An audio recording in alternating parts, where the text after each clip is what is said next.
Dr. Joe talking about hydrocodone now. That is Vicodin. That is something that is really prescribed a lot in the United States. In fact, it's the #1 prescribed medication in America.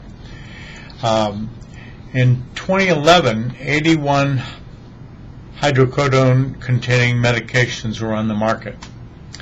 And they were sent or given or prescribed to 131 million times to 47 million patients.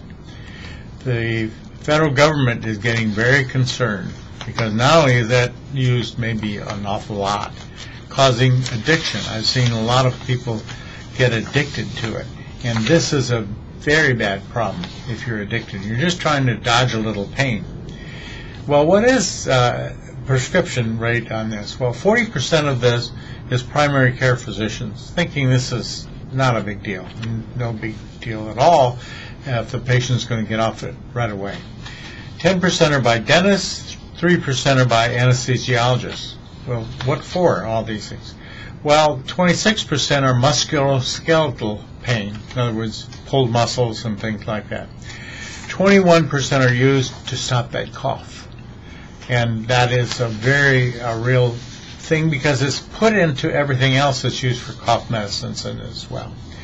And 18% are fractures, sprains, contusions, injuries, so that seems legitimate, except for the addiction real problem. Now, what is all this about? 75% they prescribe the medications.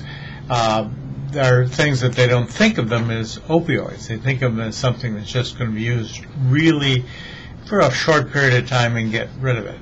So the interventional pain management is cool. You get rid of the pain, you work through it, do stretching, and you get rid of the pain. So most of them, physicians don't think of it as pain medication, but it is. 10% use other treatments instead: acupuncture, physical therapy, psychotherapy, hypnotism, a lot of things to get rid of pain, and maybe things like the P-stem as well. So we are thinking things anew here because the medication is causing addiction, which is scattering the mind and making your life different from here on out. And if your life is different, it may not be what you really wanted to have.